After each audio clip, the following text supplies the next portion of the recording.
If you want to close your eyes for just a second and remember back to that first time you came to Bali, maybe the early 80s, maybe the early 90s even, and you remember what it was like back then with the waves thumping down at the beach, and you could get around on the back of a motorbike without there being any traffic. And it was a calm and peaceful place where you could go and discover on your own what paradise was really like. Well, I'm not in Bali, and I haven't built a time machine. I'm in West Java in the town of Batukaras. And this might be the closest to the feeling that you've ever had of what Bali was like back in 1985. Halo, pagi. Kumaha damang? Ya. Ya, lagi potong rumput. Last night, I arrived fairly late, so I didn't have a chance to look around, but I had the lady last night telling me that things are changing here from what they used to be, with new cafes appearing, with oat milk on the menu and that sort of thing. And it's changing. But I think we're in the Goldilocks zone here right now in Batukaras, where yes, it is changing. The crowds are changing. The type of people who come here are changing. But the facilities are increasing to a point where a lot of people are going to be very happy with the place. I mean, it still looks like this. Yeah, it's still very rural. It's incredible. It's a surfing location traditionally, and people have been coming here for many, many years, for decades in fact, to surf. But it hasn't really been on the radar of most people. Even surfers from all around the world haven't really come here. There's only been a handful over the years, and the accommodation's been more guest house style. There has been one like resort style place here that people have visited called Java Cove, and that's been here for quite a while. But aside from that, it hasn't really had that vibe of a modern place. Let's check it out today and see what Batukaras is really like today. This is what I'm talking about. This place here is a coffee shop on the edge of a rice field, and I'm going to check it out. But this is exactly what I'm talking about, where we're in rural Indonesia, and then we have this thing. Udah buka belum? Anyway, so getting back to the story about this cafe. See, the cafe's there. Look at this rice field view, and then over the other side of the road, look at that. Isn't that just perfect heaven? This is where we're at. We're in the Goldilocks zone right here at the moment. I'm not even sure if I should wait with these guys to get a coffee. It looks like a good place. I think I might do that actually, while I wait for the staff to set up their coffee machine. I thought I'd just reflect on what I'm seeing right now and how it feels. I've actually been to Batukaras a very, very long time ago, about 15 years ago. And it's always been a pleasant place. It's been a place that people have loved, and sort of a little secret place for some people. I mean, it's been known, but some people call it a secret place. And there's a certain vibe here, a certain surfer vibe that people have really loved. And it hasn't really come into the mainstream because there hasn't really been mainstream facilities for people. So that's really appealing to the surfer who wants to come down for a cheap meal and cheap accommodation, but it's not so appealing to others who are looking for a little bit sort of higher level. Maybe they want air conditioning in their room, maybe they want a great coffee, or maybe they want a Western meal. That sort of stuff has been a little bit less likely to occur down here. It's been more local style. But with this little influx, and it's not massive, this little influx of modernity that's coming to Batukaras now, I can really see this changing into a place that is loved by so many people. Now, I don't know how long it's going to be in this particular phase, this transition phase, and whether it's finally going to end up like Canggu. I doubt it, because our access here is not that easy. But if it becomes a little bit sort of more modern, maybe it's going to lose some of that appeal. But at the moment, what I'm seeing right now is just wonderful. I really hope as I walk around today that I find that the charm of Batukaras still is here. What I'm seeing at the moment is that, yes, it still is here, but for how long? All right, I'll keep going. Apparently the barista hasn't come to work yet, so could be waiting a while. One of those Indonesian things, I guess, where, I remember once when I was in somewhere in Sumatra, I got to a place that was open and things were happening there, and I had some food and ordered a coffee. And for about an hour and a half, I was asking the staff, where's my coffee? What's going on? In the end, I said, look, you need to tell me what's going on. I ordered a coffee, you haven't given it to me. So then they started explaining, very embarrassed, that actually the dude who makes coffee didn't turn up to work today. And they just made me wait for an hour and a half, just in the hope that maybe this guy's going to turn up, which obviously he didn't do. Maybe that's what's happening here. To be honest, like, you come across that cafe and it's really modern and everything, and then you come into the kampong like this, and it still feels very raw. You know, abandoned houses and the complete village feel. Like, you just can't imagine that both of these sort of parts of the world can intersect so closely. Like, look at that thing going up. Yeah, for me, that's a little bit too modern. Well, that's not my style either. That is real jungle style, isn't it? It's weird. I don't know why we can't have something in between. I know that sometimes, like what was here before when I came maybe 15 years ago, for me was fine, you know. But I know for most people, it's probably not going to be developed enough. And so why can't we have something that's just a little bit up from that? You know, look at that, little homestay, rugger homestay. Now that looks nice. It's not like ultra modern, but it's obviously a little bit up from the kampong style. There were places 15 years ago that were pretty good, to be honest. And if you really wanted resort style, you could have stayed at a place called Java Cove, which is a resort. But we don't need this real big, over the top, white walled monstrosities everywhere. Like, everything just looks the same in the world when you start doing that everywhere. I hate it.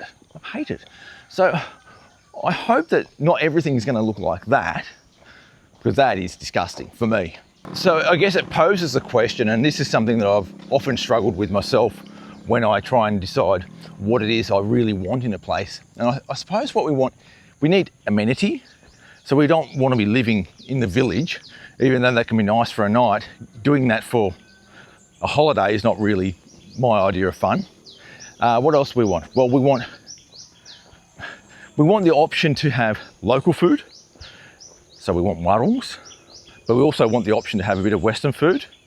So we want some modernity. It doesn't need to be ultra sleek. We want the architecture to fit in with the landscape. So we want lots of natural materials. We want wood, we want bamboo, we want those thatched roofs if we can get them. We don't necessarily want massive concrete monstrosities overlooking a rice field. It just looks out of place for me.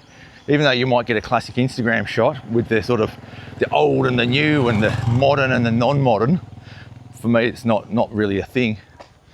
But I guess we want real people to be here as well. We want this village, and that's what we've got here in Batukaras. We've got the real village here. So at the moment, even though I've seen only one building that so far that I don't really like, we still have the village here, and it still feels absolutely wonderful. Bali 1985, maybe not. Maybe not. It's a different feel, isn't it, really? It's almost like that. It's almost like that. Maybe it's going to jump 20 years, but it hasn't done it yet, but maybe it will. The lady from the guest house was telling me last night that the centre of Batukaras has shifted a little bit since I was last here. So Batukaras, really, people used to think of Batukaras as just this little cove where you can surf, and there was a few warungs and a hotel called Java Cove and a couple of little guest houses or Penginapan there. Penginapan is sort of like, when you say Penginapan, it basically means a place to sleep. It's not really like a hotel. It's like, usually when you think Penginapan, you're thinking something a little bit sort of cheaper style. There you go, some people going off around for surfing now. But yeah, the centre of Batukaras seems to have moved a little bit, and that's because as more and more people come here, they're searching for different waves and trying to spread the waves out, or spread themselves out across the different waves. And of course, accommodation needs to keep up with demand. So they've been building more and more places down the coast, that front to the beach, and then they've moved a little bit inland, almost exactly like what's happened in like Kuta, Legian, Seminyak, that sort of thing. Nothing like the scale, like nothing like the scale, but that sort of, you know, that sort of extension down the coastline. Whereas when I came here before, there were a couple of places down that way, a little way, that felt so far out of the way. One of them was called Villa Monyet. That always felt like, oh, that's a long way out of the way, back in the day. And beautiful place, by the way. But now that's not really that far. Like there's a lot of places a lot further down than that. And that's sort of what happens in these places, I guess, when they get a little bit more popular. So if you can see over there, that's the rice field with all those coconut trees all the way in the background. Like, it's just paradise. And then you look around here, and we're not far from the beach here. There's a little place you can stay there, which again, it's not my style. Like, it doesn't have the character of Indonesia at all. But I can only imagine that's what people want. We say it in Bali all the time. I mean, there's places that seem to me not to be very nice, but they're extremely popular. So I'm probably not a very good judge, probably not a very good business person, you know. This sort of place is more traditional style, where you have a long row of little individual rooms, usually quite simple. There'll be a little box with a bed, and they'll have a bathroom. Often they won't have hot water, but it depends on the place. These days, a lot more people are installing hot water heaters, but traditionally you wouldn't. That place said it's got AC in the rooms, and again, traditionally you wouldn't have had AC, but I mean, it's nice to have if it gets hot. Which incidentally brings me to the issue of weather.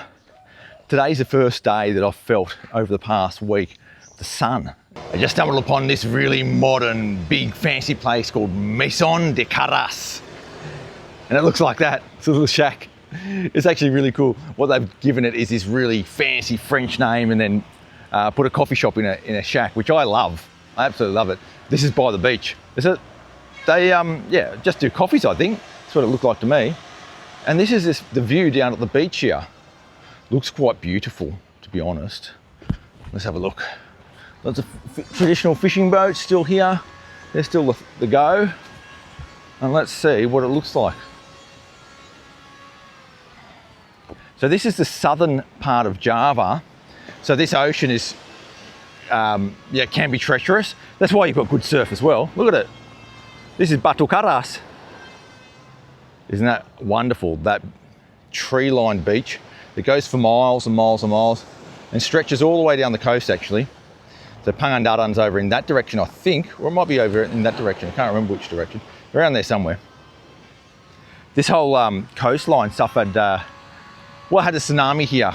I think it was in the 1990s. I remember speaking to one of the ladies in Pangandaran, which is just down the coast, about the tsunami. And she was just going about her business, and all of a sudden, and she's inland like a few hundred meters, all of a sudden water started coming into her shop or into a restaurant, and she was absolutely shocked. And eventually it got higher and higher and higher, and luckily for her, it didn't destroy her establishment. But I think a lot of people lost their lives in that particular tsunami. And that's because in this area off the coast, there's a lot of earthquakes. So when I lived in Bandung, we would get the effects of earthquakes occasionally, including a really massive one that I remember that shook my house like I've never felt an earthquake before. It just sort of wobbled, like visually wobbled the entire house like that. I was sitting down and I felt like I might be having a heart attack or something. I felt like dizzy, and I thought, I'm really uneasy. I feel like I'm going to fall off my chair here. And then Susan walked out and she was just staring at me. And then all of a sudden she realised, hang on, this is an earthquake. It wasn't like really jittery. It was like whoosh, whoosh.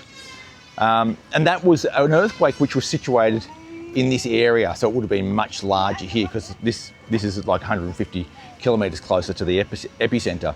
So this is quite a geologically active part of the world. Now the ocean here is interesting as well.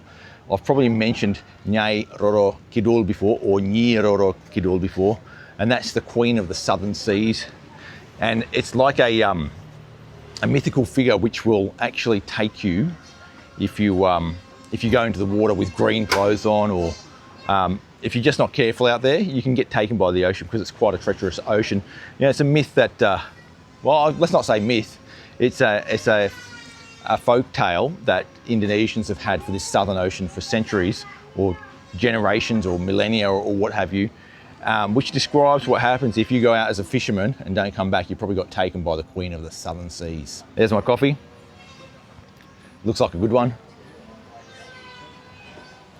It is a good one. Yeah, I'm pretty easy to please. Like, I'm happy to live in an absolute dive, a shed, as long as I can come out and get a modern coffee. I mean, it's a bit stupid, isn't it?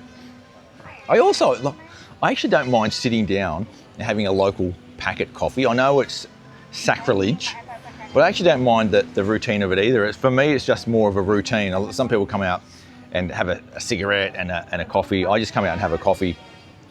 I just like it. It's a nice start to the morning for me. I'd prefer a modern coffee, but if I can't get it, I'm still going to have a coffee. It's just not going to be a fancy one. This only costs $28,000, by the way. All right, I scaled that coffee down and let's keep going. So this hill I'm going up, there's a little hill that sort of goes over and down into what was traditionally the Batukaras back in the day. And so, yeah, as I said, it's sort of all extended down there for kilometres.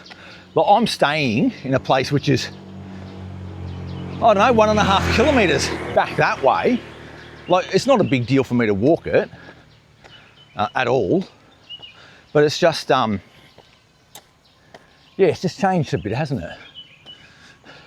What's interesting is that even things like this land is still not being built on. So that sort of gives you an idea of where we're at in the development of Batukaras. It's still very kampung-like, with a few modern buildings popping up.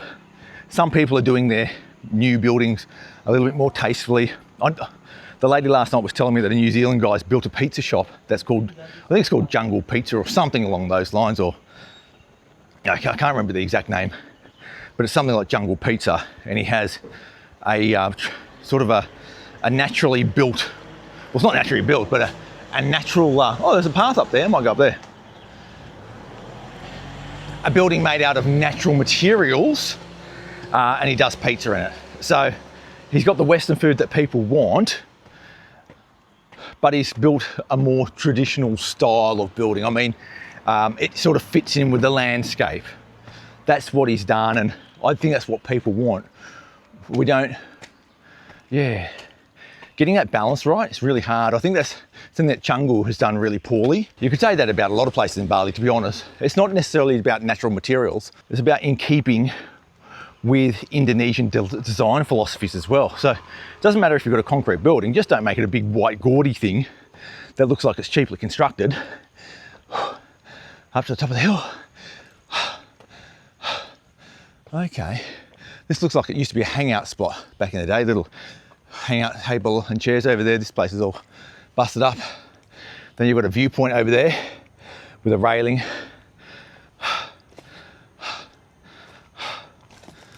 Yeah, looks like there was even a path along here at times. Yeah, there used to be a path along there, but because of all the trees growing back, they would have cut them down at one stage. But all the trees have grown back, and now you've got a forest. There's no view, so there's no point coming up here. I think some of what I'm moaning about at the moment is exactly why a lot of people hate the Icon Mall in Sanur. It's not because they don't want some of those modern amenities.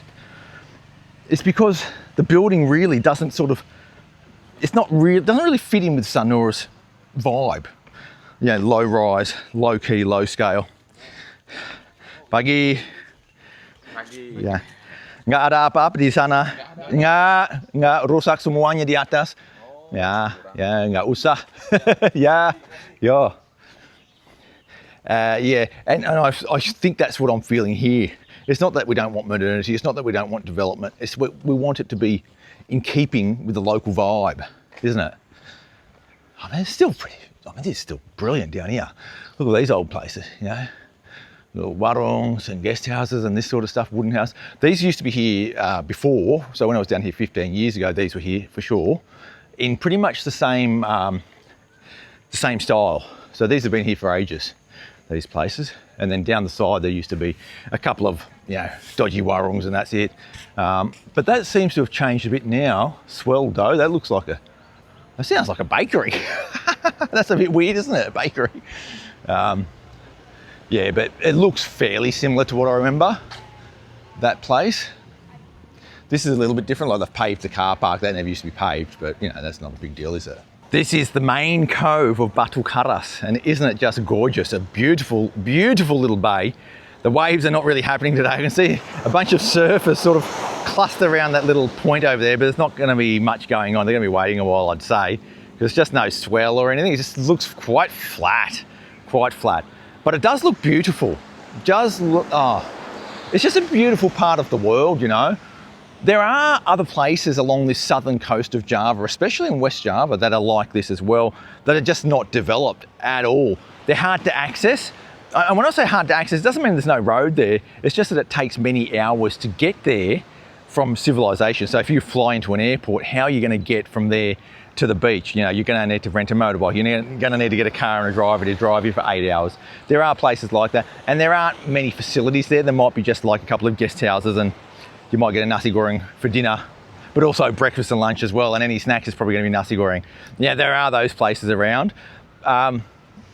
These surf places, there's one called Cimaja actually, which is an interesting place, which is not that far from Jakarta, probably, I don't know, 3 or 4 hours from Jakarta. That used to be popular in the 90s, and when I went there even 15 years ago, it was not as popular back then as it used to be. But it might have gotten popular again now, I'm not sure. But that also had a similar vibe. I mean, it's not as beautiful as this place here, because this is just stunning, but the surf there was phenomenal, and it had a bit of it was a kampung feel, but then there's some modern amenity as well, so that us foreigners don't feel totally out of place. I love this place, I love Batukaras. Honestly, this whole thing I've been talking about with modernity is not a criticism of where we are now. It might be a criticism in 10 years' time if it's been destroyed, but at the moment, it's just amazing. I've just spotted a little coffee shop over here, so it might be my second coffee of the day if it looks any good, but I can see a lot of paper cups, and as you probably know, I'm not a big fan of paper cups. We'll see. Hello. Oh, morning. Look at this place. This is flash. This is called Hang 5. Here's my coffee. Look at that one. That is a good looking coffee. Look at the nice little cup they've got it in. I actually feared they would only have paper cups. They do have glasses. Let's check it out. Very good, very good. Only 33,000 for that one as well. So that coffee is Raos Pisan. That's Tsunami for enak sekali, or delicious. And if you throw in a few words like that to people in a place like West Java, people are going to be very happy that you sort of made an effort to, learn a couple of words. A bit like that in Bali as well. If you learn a couple of words that are very simple, like that is delicious, which is really easy to remember, it goes a long way, I think. You don't have to, but it's just nice, you know. That's what I sort of started doing when I first started learning language, is that I just started learning a few little things like thanks and please, and well, there's not really any word for please like we use it, but you know, that sort of the niceties, and then good morning, good night, and all that sort of thing. And after a while, you find that you're stringing sentences together, which is incredible that you can do it with so few words. I remember the first conversation I ever had that I remember was somewhat strung together.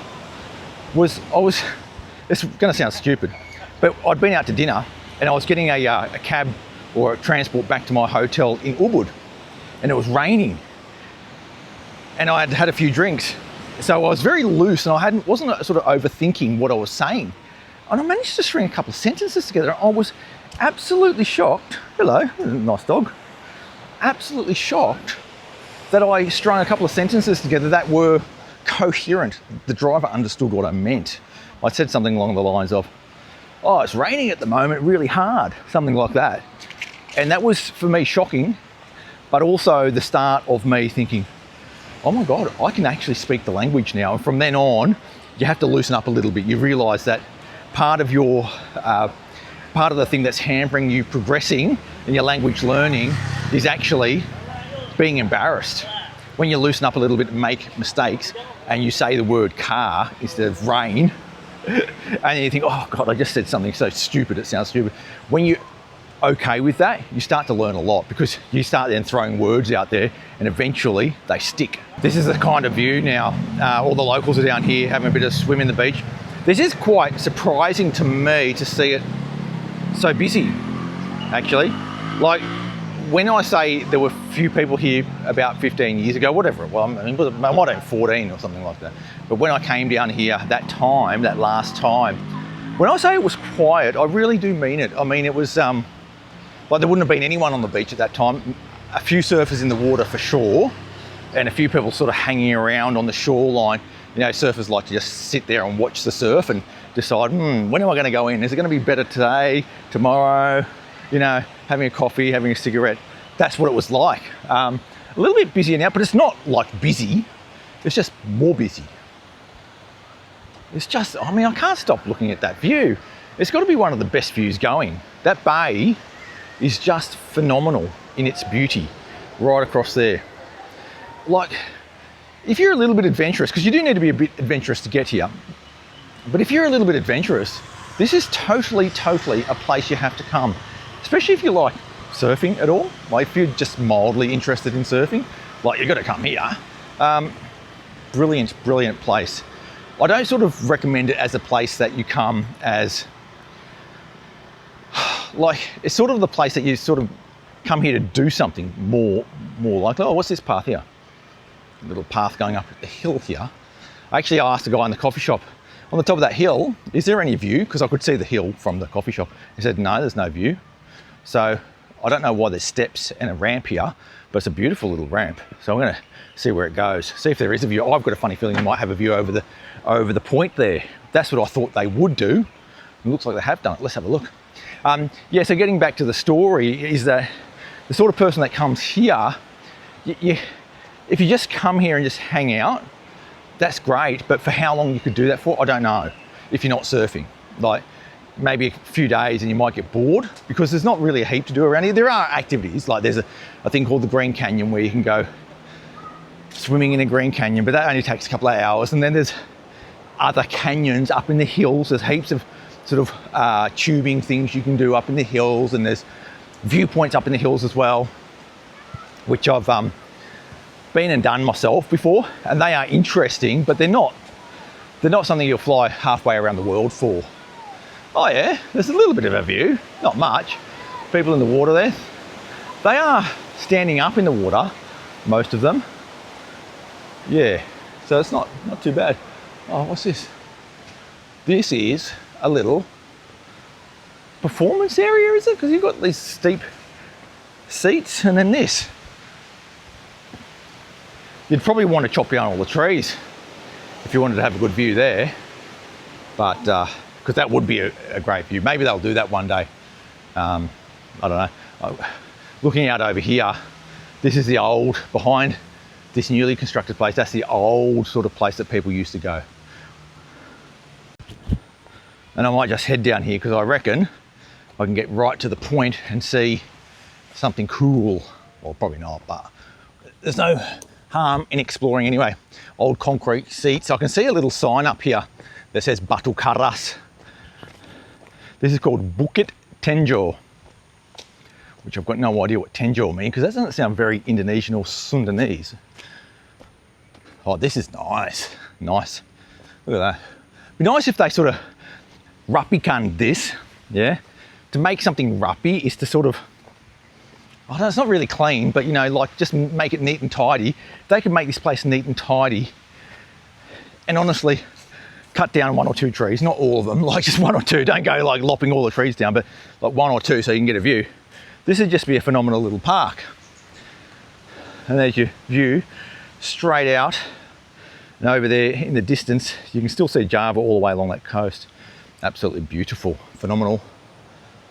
Love it. Love it up here. Okay, there's a sign that says Hati-hati area curam. Be careful, this is an area which is steep. Well, I can see that, but I think what they're really saying is be careful because if you slip, you will die. Because down there, the waves are pounding into the cliff's edge. And I don't think I'm going to go that way any further because there is a sign saying be careful, which probably means someone's died there before, I reckon. Usually happens that way in Indonesia. Someone dies and they say, I think we should put a sign up. It's pretty dangerous. As many of you will know, I don't do a video every day. Like at the moment, I'm trying to do 4 videos a week. That's sort of in my mind how many videos I want to do. That means I sort of do a video every second day. And then on 1 day a week, I'll just throw in an extra video.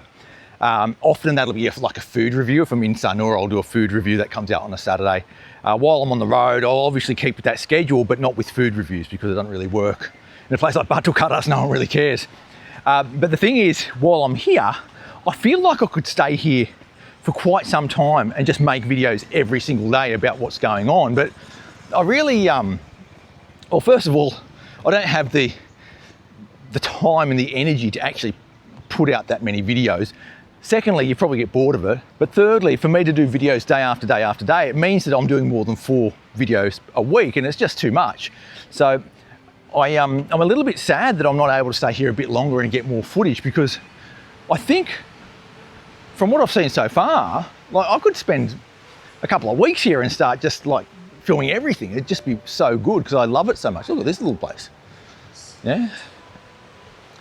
Ikan bakar. So, oh, that's nice. Look at that. Grilled fish here. And then a little cove where you can go for a little bit of a swim. You've got to be careful, you might get swept out by Nyeroro Kidul. Puntan. Yeah. And then, look at these little places, little shacks. Yeah. And there's some steps up the back here. Just feel, oh, that goes to that house up there. And a toilet up the back. Beautiful. Ada di sini? Lewat hutan? Enggak ada kali itu, view-nya bagus. Makasih. Okay, let's see if we can see Pangandaran from the top. I reckon, because even with the naked eye, 39 kilometres, it's going to be hard to see. On a small little camera like I've got, that's going to be hard too. Oh, bush bashing now through some sharp leaves of a plant. Hang on. Ada biawak besar. Ya, nanti aku bikin sate biawak. There's a massive, when I say there's a biawak, there's a huge goanna in there, and I'm talking like 6 foot long goanna, huge monster. But he's saying, go up there, mate, go up there. Oh yeah, you gotta be careful here. That is a sheer cliff. Oh yeah, oh that is nice, isn't that? That is nice. Pangandaran. He said it's a paling ujung, so on the camera it's about there, which I think is probably difficult to see. I'll give you a little bit of a zoom in, see if you can see it. But it's around about there somewhere, just in the distance, 39 k's away. Beautiful. What a day here in Batukaras. All these sharp, spiky plants here are a member of the Pandanus family.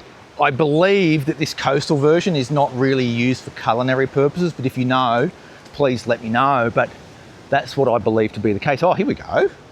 This is what he was talking about. I've gone up the wrong track before. Look at this. This nice section here. This is what we want.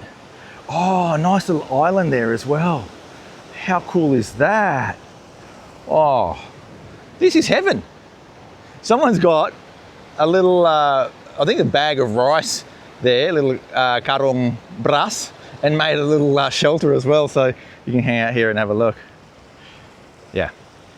So Pangandaran, so Batukaras is just around that point, just there, and I think I saw some surfers there not long ago, and then obviously the coastline just stretches all the way along and gets to Pangandaran there. That's the sort of southern coast of Java. Well, look at this. This is a real local style, isn't it? The real picnic style. Come down and have a grilled fish and a bit of veg and a bit of rice. That's real local style. So no foreigners there, of course. So, you know, we all, yeah, as a foreigner, you know, you complain, oh, well, I want all the old style, the local style. And then you go to the local style place, there's no one there. And you go to that coffee shop that I was just at, and it's full of foreigners. So we often say, I long for the old days when it was so local, but we never go there. So that's a bit of a contradiction as well, isn't it? I don't get overly sort of bent out of shape about it, but that's just reality, isn't it? All right, have a look around the back of this thing here.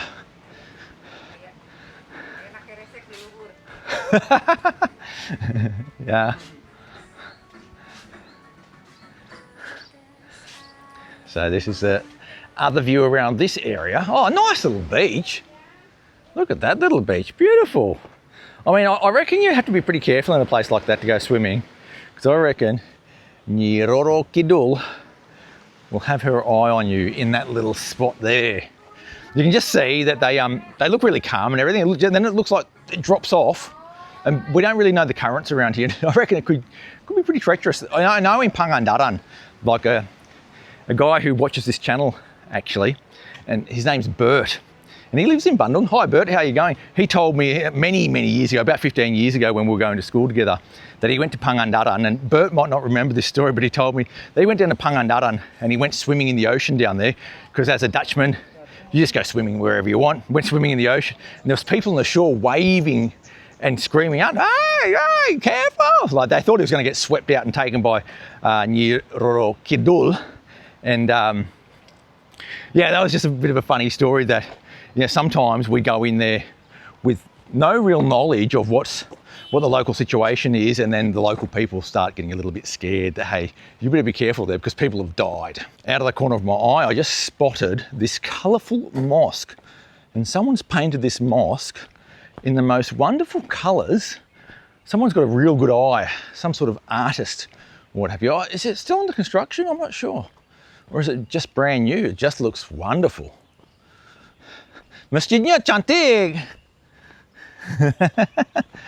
Look at that one. Look at the paint job on that. I'll see if I can get around the other side, see if I can get a better view of it, because that is beautiful. All the different colours there. It's like someone's got one of those colour charts, like Pantone or something like that, where it gives you like what sort of colour combinations go together. Someone's sort of got one of those charts, and you can see it there. It's just wonderful with all those yellows, oranges, dark reds and maroons, or if you're Australian, maroon, and a blue dome, just like in Santorini. I've also just spotted a monstrosity up on the hill there, a white block of a monstrosity with, it looks to be completed, but the top floor is totally unfinished, and the construction of that looks extremely, extremely cheap.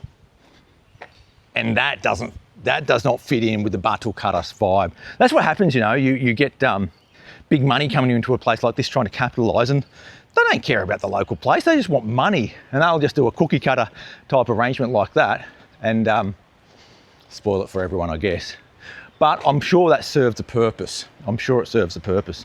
The lady at the guest house I'm staying at did say that there are sometimes tour buses coming in on things like Tanggal Merah, which is the public holidays here in Indonesia, when it's a very popular time to go travelling. So maybe that's what that services, I would say, because that's a really big establishment. It doesn't really feel like you'd ever get that full. Maybe that's why they stopped constructing, at the top there, it's sort of not yet complete, because they thought, hang on a sec, I've just gone and constructed a building with 100 rooms and they only get like 50 guests in the whole village a day. Maybe that's what they thought. And you're not going to get any foreigners staying in a place like that either, because it's just not really in keeping with what this place is. This guy here is the Cilok man. So Cilok is that there, yeah? Jadi, Mas bisa jelasin apa itu Cilok? Cilok itu terbuat dari aci. Aci ya? Aci sama terigu. Terus ya. dalamannya pakai jando sapi. Jadi Ci itu dari aci, ya. Lok itu dari apa? Dicolok. Yeah, so Cilok means aci dicolok. Dicolok means to, when you put a plug into a power point, that's to colok. So it's all ground up into a mince and then put inside. So the aci, aci apa itu dalam bahasa Inggris? Aci, tapioca flour. Itu digoreng atau direbus? Direbus. So it's boiled. So they get the tapioca flour, they put in some mincemeat and then they boil it, and then you've got cilok. Cilok hoki, which means lucky. Makasih ya bang. Foto dulu, foto. Ya, foto. Okay. Dari mana aslinya? Asli dari Lampung.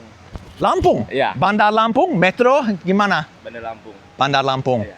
Oh, that's interesting. Merantau ya? Ya. Kalau rindu enggak? Ya, rindu. Rindu. Okay, mari ya. Classic question, isn't it? Are you missing home? Pasti. Definitely are missing home if you've come all the way from Bandar Lampung to here. I mean, that's a long journey, a really long journey. Bandar Lampung is really interesting because it's at the very southern tip of Sumatra. And if you go overland through Sumatra from Java, you will end up in Bandar Lampung. There's a train station there that takes you a little bit away through the centre of Sumatra, or you can catch a bus from there up the west coast up to some surfing spots like Krui and end up in a place called Bengkulu, or you can even go east. Like, there's so many ways to go up through Sumatra, but you'll almost always go through Bandar Lampung, which is an interesting place in itself with its own culture, own food culture as well. It's pretty cool and a little bit old school as well as far as food goes.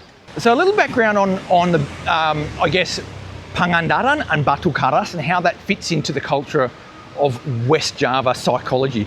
So when there's a public holiday, normally in West Java, maybe even for people from Jakarta, but mainly from Bandung and Garut, they're thinking, okay, let's go to the beach, let's go to Pangandaran. And Pangandaran has always traditionally been the place that people go on a public holiday, even for a bit of a weekend, certainly over Christmas period, certainly over some of the other longer holidays that are here in Indonesia as well. So they'll always go to Pangandaran, never to Batukaras. But I think what it looks like now is that people are sort of moving a little bit away from Pangandaran because it might be a little bit sort of built up. Oh, here we go, look at this. Bit of exercise.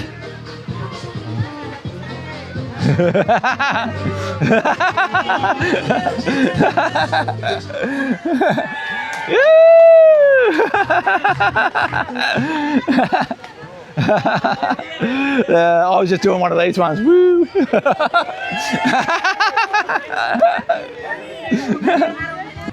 Yeah, so that's what's going on now. A lot more people are coming here, it seems, locals coming here to Batukaras than to Pangandaran. Pangandaran can feel, for me, a little bit overcrowded. The thing is, Pangandaran has a charm to it as well. It's a funny thing, Pangandaran. It is very, very busy. Local style busy though, not busy like Canggu busy. Local style busy, local beach, but quite nice as well.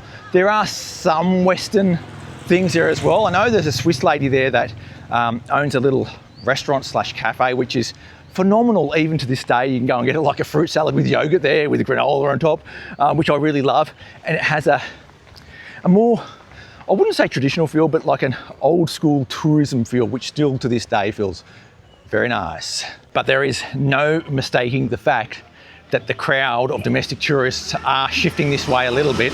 Apparently there's been a lot of TikTok type stuff about Batukaras in recent times as well, and that also drives some of the younger people to come here and experience what it's like. I mean, there's a thing in Indonesia for city people that like to almost, a lot of city people almost feel like they belong in the kampong in some way, and when they come to a place like this, they feel like almost like it's their spiritual home, yet they can still get their city stuff here. They can go and get a nice coffee still, they can still get good food, but still feel like they're in nature. It's a strange thing because Indonesia hasn't been a city-centric place for that long. A lot of families only over the past sort of 30 to 50 years have moved from the real village life into the cities, and now getting back out into the village life with a little bit of your city comfort is what people really want to do. And I guess that's why they're here in large numbers now. But I suppose that's what we want as well, isn't it, as foreigners? So it really brings into sharp focus the issues with a place like Batukaras, and that is, we want the old, we want the new, but how much we really want is difficult and is based on each individual's preference, really. And sometimes we even complain when we've got exactly what we want because there's not enough of either the old or the new. I mean, I feel that in Bali all the time, all the time. And it's interesting that a viewer of the channel by the name of Dusty Dingo said, sometimes perfection is the enemy of the good. And we just need to soak up what we have right now, enjoy it, and not complain too much. And I sort of feel that way about Batukaras because right now for me, it is absolutely wonderful. Thanks for coming along for the ride with me today through Batukaras, and thanks to all the members who have joined up recently. I really appreciate your support. It allows me to come and do trips like this where I've got to go through on the bus for several days and catch a plane from here to there and all that sort of stuff. Really helps with that sort of content making. And thank you for watching. Make sure you hit that subscribe button to keep up to date with all things Sanur and the rest of Indonesia. I'll catch you next time, and sampai jumpa.